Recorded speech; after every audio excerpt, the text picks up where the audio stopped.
पेड़ की छाया निस्वार्थ प्रेम की कहानी। हेलो दोस्तों, मैं ज्योति स्वागत करती हूँ आप सभी का। एक गांव में अविनाश नाम का एक बच्चा रहता था। अविनाश ना पढ़ने में अच्छा था नहीं खेल कूद में। वो एक अंतर्मुखी लड़का था, इसीलिए उसके ना गांव में कोई मित्र थे ना ही स्कूल में। जब इंसानों को इंसान दोस्त नहीं मिलते हैं तो वह या तो निर्जीव वस्तुओं से दोस्ती कर लेता है या तो पशु पक्षी या पेड़ों से। अविनाश के घर के सामने एक आम का पेड़ था। अविनाश अपना खाली समय इस आम के पेड़ की छाया में बिताने लगा। अविनाश या तो स्कूल में होता था या तो इस पेड़ के पास पेड़ के साथ खेलता था, उस पर चढ़ता था, वहीं उसकी छाया में आराम करता और वहीं सो जाता। अविनाश उस पेड़ का इतना पसंद करता था कि वह अपने मन की सारी बातें अब उस पेड़ को बताने लगा था। एक दिन चमत्कार हुआ। जब अविनाश अपने मन की बातें उस पेड़ को बता रहा था, तब अचानक वह पेड़ बोल पड़ा। अविनाश की खुशी का कोई ठिकाना नहीं रहा, क्योंकि अब ना उसे कोई सुनने वाला मिल गया था, साथ ही साथ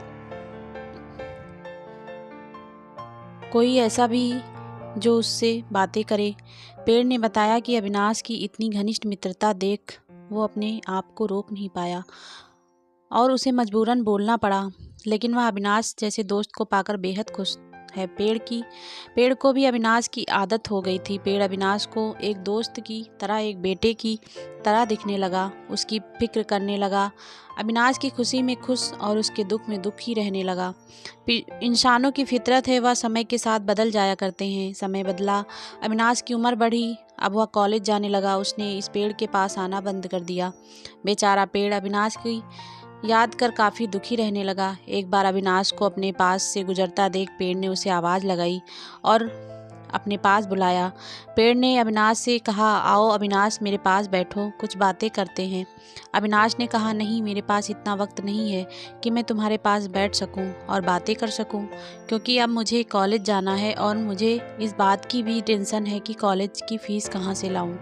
अविनाश की बातें सुन और उसको टेंशन में देखकर पेड़ बोला, देखो, मेरे पास पैसे तो नहीं है, मगर हाँ, अगर मेरे फल बेचकर तुम्हें कुछ मदद होती है तो मेरे सारे फल तोड़कर ले जाओ। अविनाश को पेड़ का सुझाव पसंद आया। उसने तुरंत सारे आम तोड़ लिए और बाजार में बेचकर उसके पास अच्छे खासे पैसे कमाए और अपनी कॉलेज की फीस भर दी। अविनाश फिर से अपनी ज़िंदगी में बिजी हो गया और एक बार फिर से पेड़ अकेला हो गया। पेड़ हर दिन अविनाश का इंतजार करता, लेकिन 3-4 साल बीत गए, उसे अविनाश मिलने नहीं आया। फिर एक दिन अचानक अविनाश उसको उसके पुराने घर में आता हुआ दिख गया। पेड़ अविनाश को देखकर काफ़ी खुश हो गया। पेड़ ने अविनाश को अपने पास बुलाया और बोला, आओ अविनाश, मेरे पास बैठो, चलो कुछ बातें करते हैं। अविनाश ने पेड़ से कहा, मैं तुम्हारे साथ नहीं बैठ सकता, क्योंकि अब मेरी शादी हो गई है। हालांकि मुझे नौकरी मिल गई है, लेकिन अभी मेरी तनख्वाह इतनी नहीं है कि मैं अपने इस पुराने घर को नया बना सकूं। मुझे काफ़ी चिंता है कि मैं अपनी पत्नी को कैसे इस पुराने घर में रखूंगा। अविनाश को चिंता में देख कर फिर से पेड़ का दिल पिघल गया। पेड़ ने अविनाश से कहा, तुम मेरी सारी डालियां काटकर अपने घर को नया बना लो, इससे तुम्हारी समस्या सुलझ जाएगी। अविनाश ने पेड़ की सारी डालियां काट ली और बाजार में बेचकर उसके पैसे बना लिए। वो अपने पुराने घर को भाड़े पर देकर कहीं और रहने चला गया। पेड़ फिर से एक बार अकेला हो गया। पेड़ ने अब उम्मीद छोड़ दी कि कभी उसकी मुलाकात अविनाश से भी हो पाएगी या नहीं। पेड़ भी अब पूरी तरह से उजड़ चुका था। उसकी डालियां कटने के बाद न उस पर फूल आते थे न पत्ते। 30 साल बीत चुके थे। फिर एक दिन पेड़ ने एक झुके हुए लकड़ी के सहारे चलते एक बूढ़े आदमी को अपने पास आते देखा। पेड़ ने ध्यान से देखा और उस आदमी को पहचान लिया। वह कोई और नहीं, अविनाश था।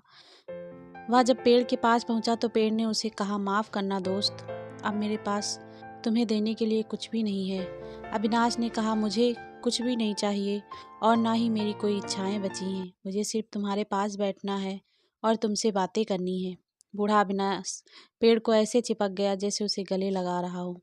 जर्जर और जाड़ हो गए इस आम के पेड़ पर नई कुंपलें उग निकली। दोस्तों, यह कहानी बड़ी ही मार्मिक है। अगर पेड़ पौधे और जानवर बोलते होते तो बिल्कुल वह इस पेड़ की तरह होते, सच्चे वफादार और निस्वार्थ। चलो, यह तो कल्पना की बात है, लेकिन सोचो, हमारे बड़े बुजुर्ग, हमारे माँ बाप क्या इस पेड़ की तरह नहीं है? और कहीं ना कहीं हम उस अविनाश का किरदार नहीं निभा रहे हैं। दोस्तों, अंत में यही कहूँगी कि ज़िंदगी की भाग दौड़ में अपनों को पीछे मत छोड़ना। पूरी कहानी पढ़ने के लिए दोस्तों आप सभी का बहुत बहुत धन्यवाद।